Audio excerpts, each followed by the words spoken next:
Hi everyone, I am Heather, and I want to welcome you to Magnificent Authors Podcast, brought to you by Magnificent Mamas.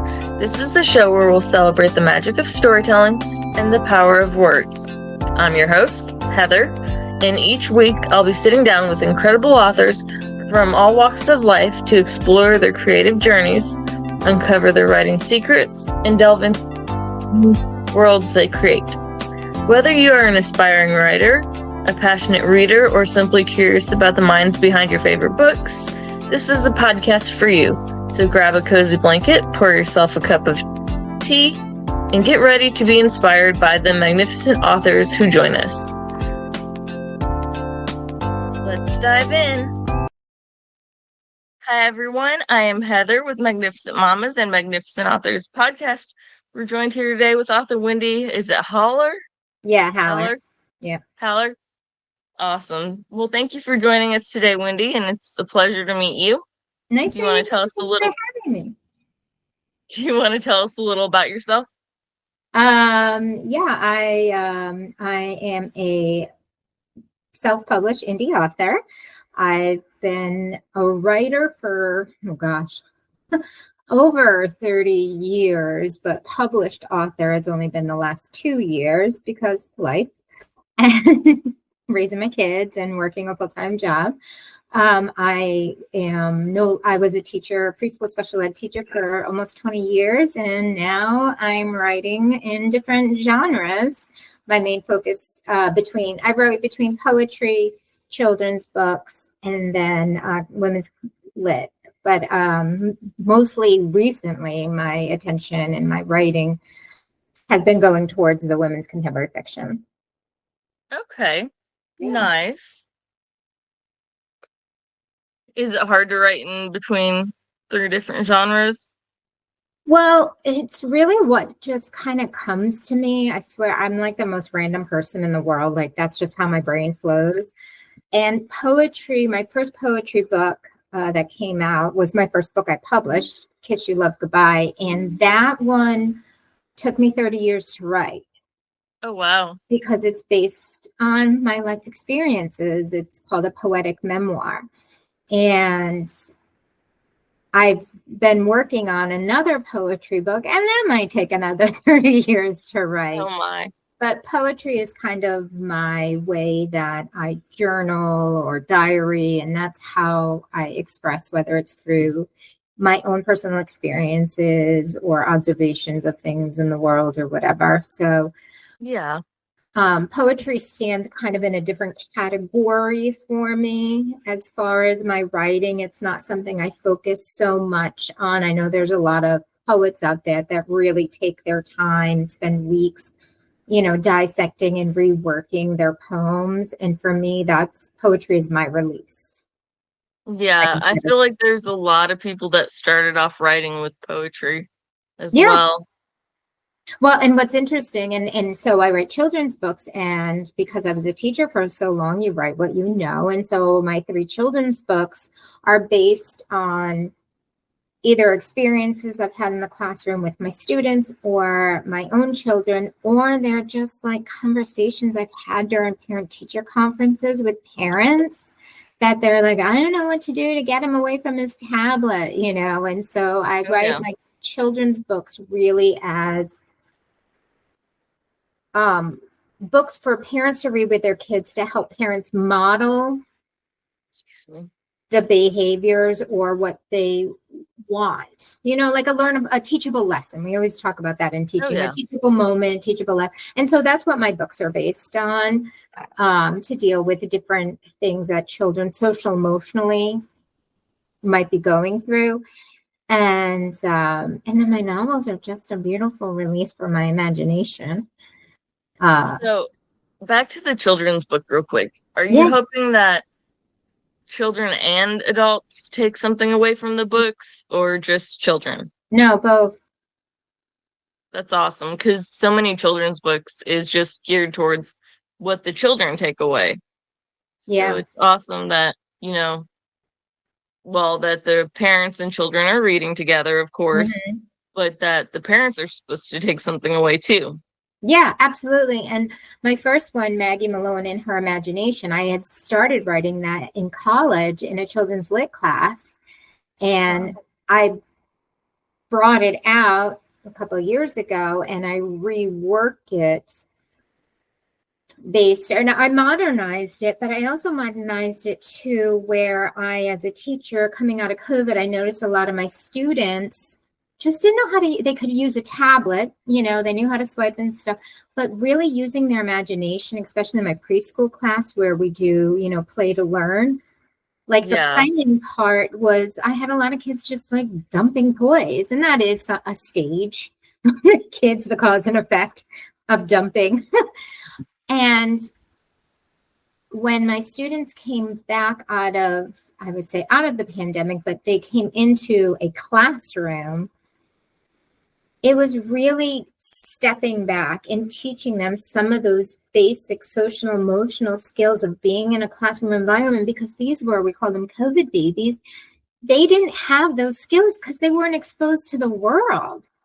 Yeah. And then they come back and it's like, okay, no one's sharing anything. No sharing. Here's your set of this and here's your set of that. So we had to really teach them just some of those common things. And I get for parents, because I was a working parent and I was teaching from my home remote, that it is hard to balance it all. And there's a heck of a lot of hours in a day when you're home every day for months at a time with your kids. So it was really, that book came out of my observation of where students were at that time, where they just, wanted to be on their technology. They wanted the tablet. They wanted, they could swipe, they could do this, but could they play with Play-Doh? Could they cut with scissors, coloring, basic things.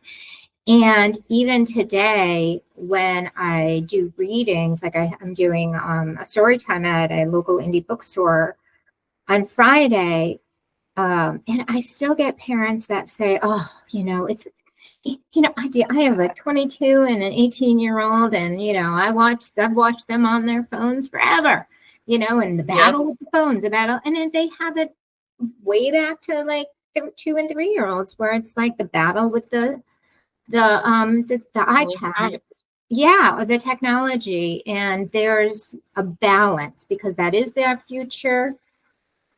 It's technology, and you still want to keep them little. You still want to foster those just beautiful childhood imaginations and skills and that innocence. And so when I wrote Maggie Malone and Her Imagination, I wrote it for parents to be able to model how to imaginative play, because we as grown-ups also lose that innocence of a child. So it's easy to be like, go play with your toys. I've got to cook dinner, go play with your toys. But if you take the 5 or 10 minutes to sit down and be like, okay, let's see, like in Maggie Malone and Her Imagination, Maggie's mom says, let's have a pizza party. Let's have a pizza party for your stuffed animals. What do we need? And it's just those simple step-by-step. First, we need to roll the dough out. First, we need to make the pizza. Then we need to cook the pizza, and then we feed it. And who's coming? And let's pick out our stuffed animals. And so that book is really a step-by-step way for parents to model the imaginative play and create the play scenario, and then to slowly back away and let the kids take over. I like how you're doing that. And I think there's a problem with the younger generation where they're not using their imagination as much as like we did when we were younger. Yeah. Going off and playing with Barbies, creating little stories, imagining their lives, and, other examples of that. I feel like the younger generation is just not using their imagination as much. Yeah, I totally agree. And there's something to be said about, letting them be little. Just let them be little and giving them those opportunities, because you grow out of it. And when I was still teaching and in education, there was a big push to bring play back into the classroom, because it was a lot of, forcing kids to sit at desks and do work and learn and learn and learn and learn and test and test. And it's like, look at me little. They have the rest of their lives. And I would even tell my parents whose like kids weren't potty trained, they're not going to college in diapers. It's going to happen. If they're not either physically ready for that stage, or they might not be emotionally ready. Yeah. They might not be able to physically control. And, kids, they get distracted when they're playing or doing things and they have accidents, and it's all part of the process, Yeah. I know my daughter, she went to Head Start and she was like right around turning 3. And, I had so many issues potty training her. Yeah. And then she went to Head Start and she's seen, oh, well, nobody else is wearing pull-ups. So like 3 days into a Head Start, she's like, I'm not wearing that anymore. I'm going to be a big girl like all my friends. Oh my gosh. Can I just tell you, Heather, the same thing happened with my son. My son is 3 years older than my daughter. And I did not want 2 in diapers.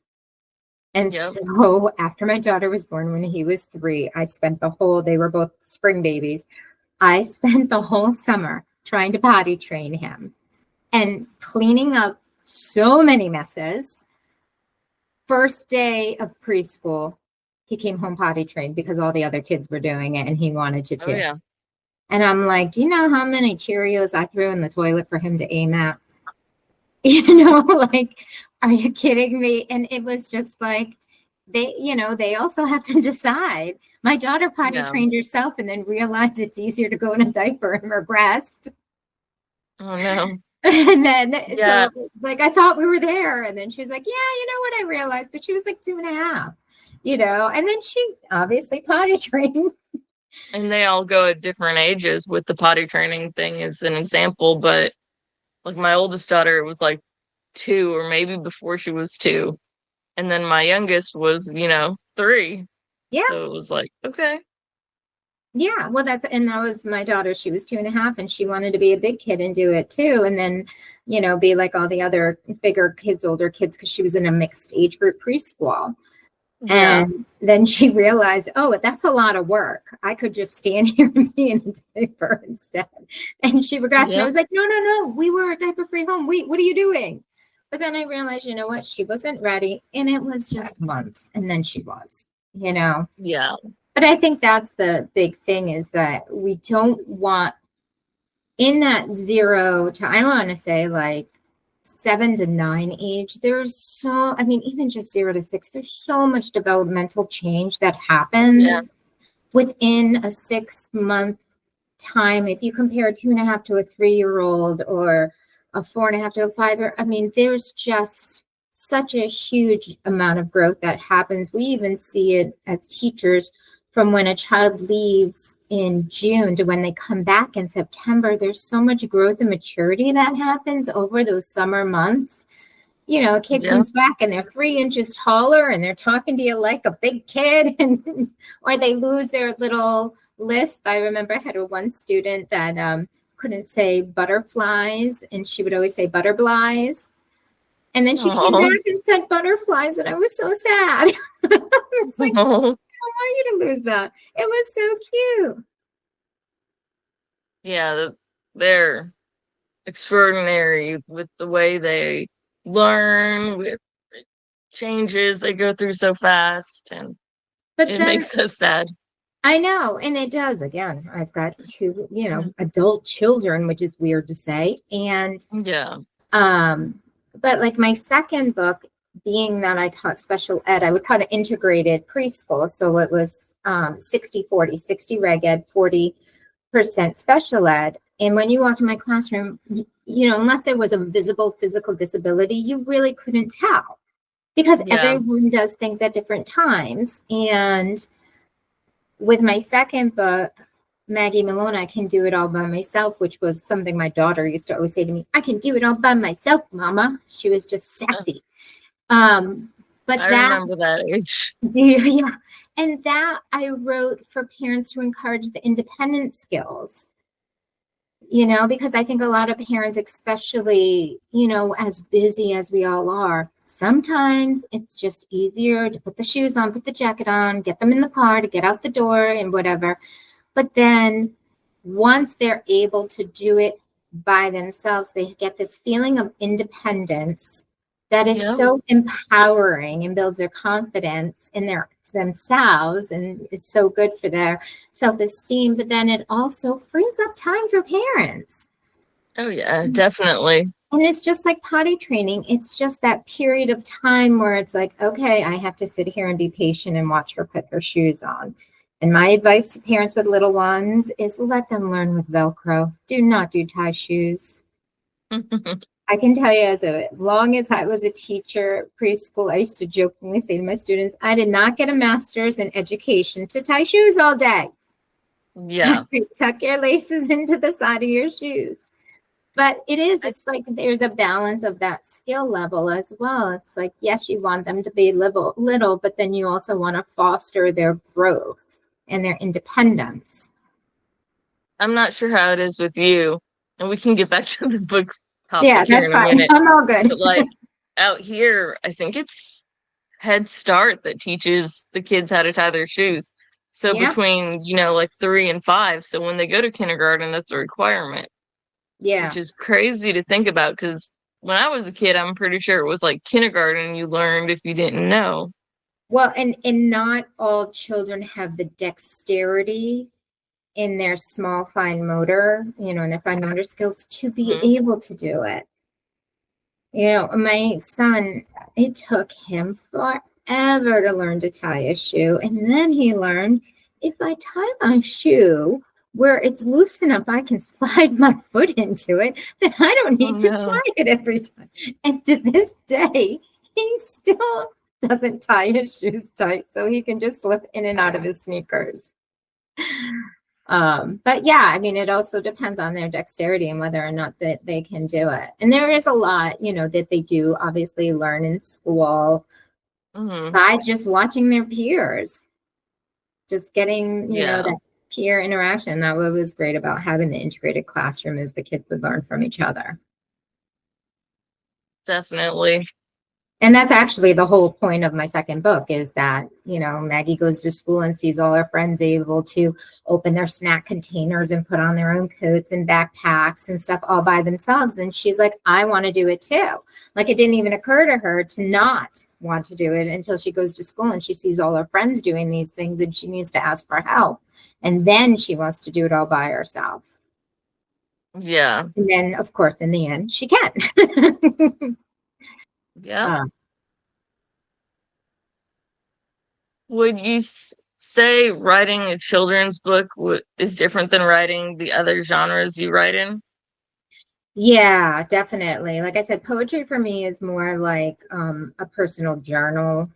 And whereas with my novels, my second one's going to be coming out this spring. It's actually at my editor right now, and the book cover is being designed as we speak, which is exciting. And I always let my newsletter describers, the publisher, the independent publisher that I use to publish my books, I use their cover designers and they send me 3 proofs. And so I always ask my newsletter subscribers to vote for me because I want to know what draws their attention. But with this book that I just wrote from this day forward, I got writer's block. Oh no. And I was like, okay, where do I want to take this? There were 3 different paths that it could go. And it was like the last 3 chapters. I was so close. So then I just put it out there and I said, what do you guys think should happen? And I just put a poll. And then I just wrote based on the results from the poll, which at the end, I ended up crying because it was very sweet. It was a beautiful. Awesome. I was like, oh. So, but writing the novel is different for me because I want to honor the characters and their themselves as individual people and what they do. So I do a lot of research. The Flanagan Girls, which was my debut novel, was about with the three sisters. So I wanted to Mm-hmm. understand sibling order, the oldest, the middle, the youngest. So I did a lot of research and reading. I wanted to understand it between sisters and brothers, sisters and sisters, brothers and brothers. And so I did a lot of research and interviews on that. I did a lot of interviews on with families with that have that hierarchy of, the oldest, the middle, the youngest. Yeah. And so with this current book, From This Day Forward, the main character suffers a traumatic brain injury that on the outside he looks fine, but it affects him cognitively. And it Yeah. also affects his balance and his gait. And so I did a lot of research on that. I interviewed therapists and I interviewed a police officer because my character is a police officer. I interviewed a Mm-hmm. police officer that he sustained a traumatic brain injury when he was serving over in Afghanistan. But it's just the emotional and the physical, like all of the things that he had to deal with and the changes that happened of who he was prior, who he was after, and my character's journey, Jay, has to learn to accept this new version of himself. Yeah. And then he's a newlywed, and so his wife has to answer that question for herself. Can I love this new version of him? Because even though he Yeah. looks like the person I married, he's a version of this person I married. So there's a big journey individually for the two characters, individually and then together as a couple. Yeah. I've worked as a CNA for a while, and I took care of somebody with a traumatic brain injury, and it's a challenge for sure. And you Yeah. can tell, like, people that have that long-term relationship, that there's definitely, a lot of love there for staying and handling, that situation for sure. Yeah. Well, the therapist that I interviewed, he worked with traumatic brain injury patients for over a decade, and he told me that the divorce rate is really high and that it's harder for couples that have been together for a long time, he found, to make the change and to deal with it versus the couples that were younger because they were already learning, to live with each other and how to adapt and moving forward in their life. And that's why originally the title of the book was For Better or Worse, because I'm in the process of writing a wedding vow series. Oh, wow. So this was my first one, For Better or Worse. And then as I was writing it, and I'm a little bit of like I don't know, writing makes me a schizophrenic in my head. I'm like, the characters are talking. I'm like, I got to go home. I'm out walking. The characters You are gotta talking. go home and write.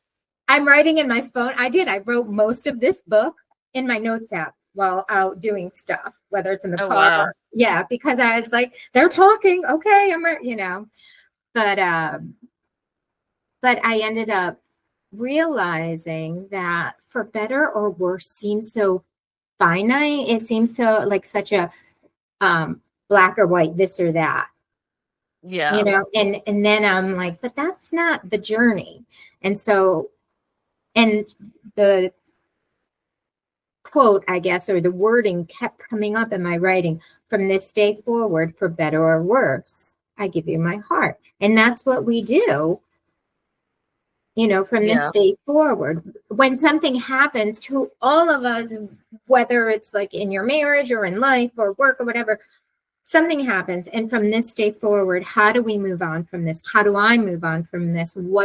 You have a plan for your life, you have a plan for your career, and then something happens and it shifts and it's like, okay, Yep. what am I going to do to move forward from this? And so that's what this young couple has to figure out together. How am I going to move forward from this? And there's always those insecurities, whether it's from self-induced childhood trauma, whatever. And it's like those things, those inner thoughts come up and you have to decide. And so when I was writing it, I was probably about 5 chapters in, and I'm like, this is not for better or worse. This is not a black or white. This is not, this or that. I'm like, this is really very gray. And then I'm like, all right, from this day forward, what are they going to do? And that's when I changed the name of the book, which is so crazy, it was like my whole approach to the book changed. And it Definitely. really just shifted how I approached the characters, Emmeline and Jay, the married couple. It really changed how I approached their story. Yeah, so so the cover will be coming out soon, and I sent some ideas, but there are certain things as an indie author that, you choose. I always joke around that as a self-published indie author, I pay to play, just like, you did when you were in high school, it'd be like pay to play a sport, you're always, so I say I pay to play. But I know that the designers are doing something that I can't do. Like I can never make a book, whatever standards are out right now and what catches attention. They know trends, and that's not my field. So Definitely. I'm kind of excited to see what they come up with the few ideas I sent them, and just that title, From This Day Forward. I'm really curious. I know for me, when I'm writing, I just put some random thing about what the book's about, for a rough title. And then I go back later and, it's like, okay, this is the title of the book, because it kind of likes to take on its own form, I guess. Yeah, definitely. I don't know. Oh, go ahead. Sorry. I was going to say, I don't know if you're a pantser or a planner, but for me, I'm a pantser, and it's like, okay, I know what it's going. And then it's like, oh, this character is going totally off the reservation, so to speak. Not the way I planned it at all. Well, like I told you, I'm kind of like the random person. So I'm both. I'm a hybrid. My last 2 books, I was a pantser. Are you familiar with NaNoWriMo? Yep. Yeah. Okay. So in July, they do Camp NaNoWriMo for the last 2 summers, I've just pantsed both books, 30,000 words, just wrote. And then, and I didn't even know this was what I do. I just so happened. Now I'm like, oh, so that's how I write. I didn't know they did it in the summer too. Yeah, I think there's also a Camp NaNoWriMo in March. I could be wrong about that, but they do one in July.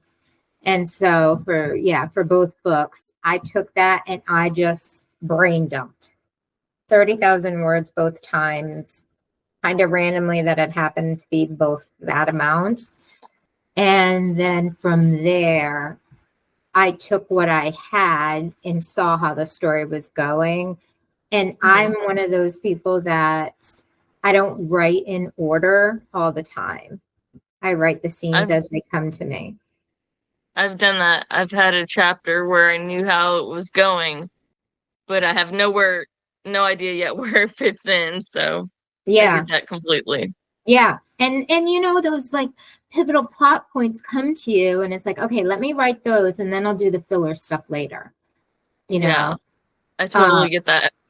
And I use the save the cat method, but I also think of it, so I think of it like a clothesline, like, okay, here's chapter 1 and here's chapter 2. And I don't know what's going in chapter 3. So I'm going to leave a space and go to chapter 4, move things around. But then I was taking like August, September, October and plotting out so that when November hit for NaNoWriMo, that was when I attacked the first draft. And that just seemed to work. So, yeah. What inspired? Go ahead. No, you start again. I was going to say, what inspired you to start writing?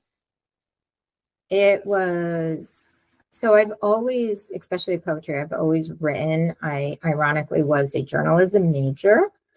Oh, wow. So I joke around that I'm using my degrees backwards because I got my master's in early childhood education, special education. But it was actually my son. My son, when he went to college, had said to me that I want you to write, and I want you to write every day while I'm gone. And then when I want to come home, meaning for Christmas break, I want you to show me what you wrote. Yeah. And he was really pushing me into something that in my heart I wanted to do, but I didn't have the confidence in myself to put it out there. It was very personal for me. And then it came back on Christmas break and I hadn't done a thing. And I was like, please don't ask me. Please don't ask me. And then thank God he didn't. But then when he went back to college for his spring semester, I was like, okay, this is, I'm on disability. So Yeah. I'm not working anymore. And it was me finding a purpose in my day and not being all consumed with my disease. And it was, I started, so that's how the poetry book came about, is that I just pulled out all of my poems and started formatting them and putting them, piecing them together. I'm like, oh my gosh, this is like my life. This is like all of the stages of adulthood to where I am now, those early 20s, from who am I, where do I belong in this world, to now I'm 50 and I'm like, this is me. This is who I am, and being more comfortable in my own skin. And that journey of finding myself, becoming myself, the building, whether it letting go of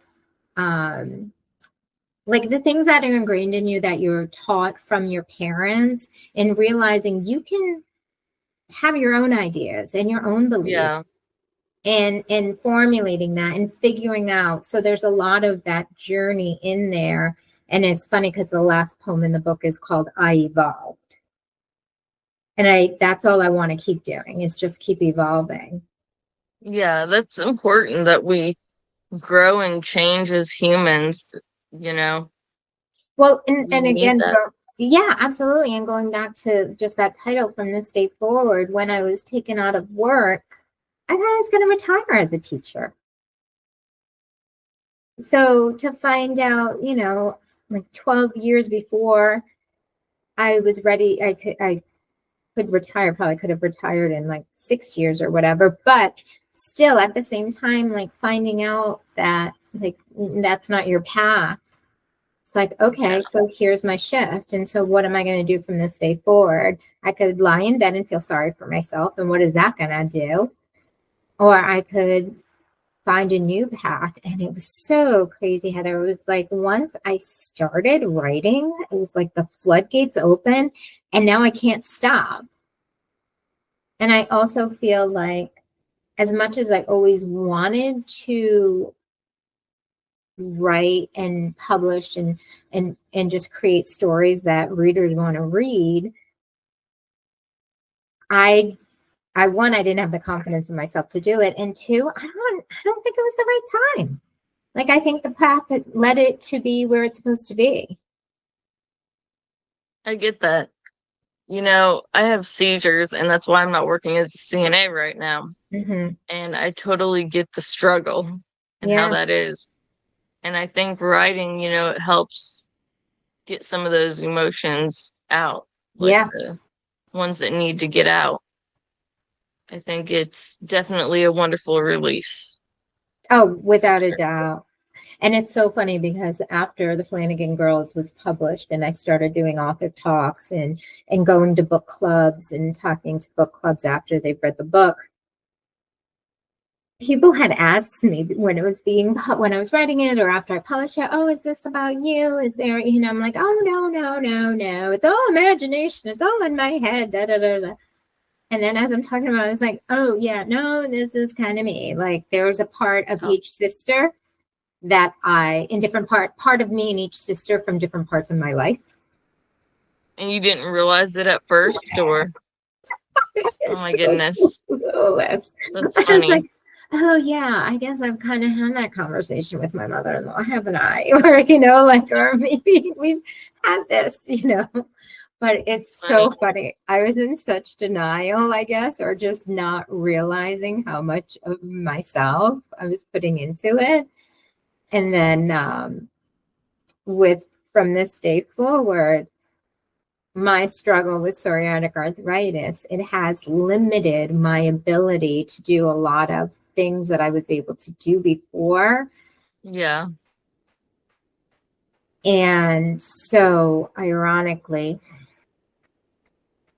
I didn't, when the idea came into my head to write about a character with a traumatic brain injury, that came about when I had watched a documentary. My husband works for ESPN, and so they did a documentary on football players and Pittsburgh Steelers and all this. And I thought about, how things change. And as I'm writing, I'm like, oh my gosh, his story is my story paralleled. Yep. Like I'm living with a silent, an invisible, I should say, illness, and I can write that. I can write that because I know that. I understand, even though it's a different disability, there's still the emotions of it are still similar. I understand because, people can look at me and they don't realize I'm epileptic, that I have seizures, that kind of thing. So Exactly. And they look at you and you're like, oh, but you look fine. It's like, yeah, but if you knew what was going inside, you'd understand. Yeah. You never know what each day is going to bring. No, you don't. So do you have any tips on writing for aspiring authors? Anything you feel like they should know? Just my advice is to just write. Just write. My favorite part is the editing, because I've got something to work with. If you don't have the words on paper, then you have nothing to work with. So even if it's a brain dump and you just free write, just get it out, whatever it is. I know a lot of people like using those morning pages where it is kind of like that brain dump. You wake up and you just write and write and write and write. I don't have enough going on in my brain until I've had coffee, so I can't do morning pages. I'm like, I don't have my coffee yet. But it really I get that completely. Yeah. A lot of fun. Definitely. I do have to get ready to wrap up. We've kind of gone over. I know, sorry. Oh, it's okay. It's been fun and we veered off topics, but I know. We covered from all ages, from little ones all the way to elders. Definitely. And I could talk about a lot of this forever. So, is there anything else special you want to share? Yeah. And like I said, sign up for my newsletter. I'd love to include readers in my process, help me vote on my book cover, or if I get stuck on a storyline, I'll send out. I'm not an avid newsletter writer. One, I don't like spam, and two, I kind of I just forget to write them. Yeah. But definitely check out my, sign up for my newsletter and learn all about, my process, help me pick out different things. I'll ask questions for inspiration sometimes, which is fun. And my new book From This Day Forward will be out hopefully March. We'll see. I'm hoping to get a release date soon. Nice. But I'm looking forward to it. And I actually am researching my next novel. So if any of, so sign up for the newsletter, because I have some questions about my next novel that I would love some input on. In my Wedding Vow series, this one is called Till Death Do Us Part. Working title, I guess, because they change. Does that? Yeah, but it's interesting doing the research and getting everyone's I get personal lost down stories. rabbit holes with research. Yeah, and I just love hearing everyone's stories and their journeys. Definitely. Well, I'll have to check it out for sure. Definitely. Thanks for having me, Heather. I appreciate it. And that's a wrap on another episode of Magnificent Authors Podcast. Thank you so much for joining me today. It was a pleasure to share another inspiring conversation with a talented author. If you enjoyed this episode, don't forget to subscribe to Magnificent Authors Podcast so you don't miss any of our upcoming conversations with amazing writers. And be sure to check out Magnificent Mamas on our website, which is www.magnificentmamas.us, or on our Facebook page for more inspiring content from incredible authors. I'd love to hear your thoughts on today's episode. What resonated with you the most? Head over to Facebook or leave a comment on our website and let me know. Until next time, keep reading, keep writing, and keep those imaginations soaring.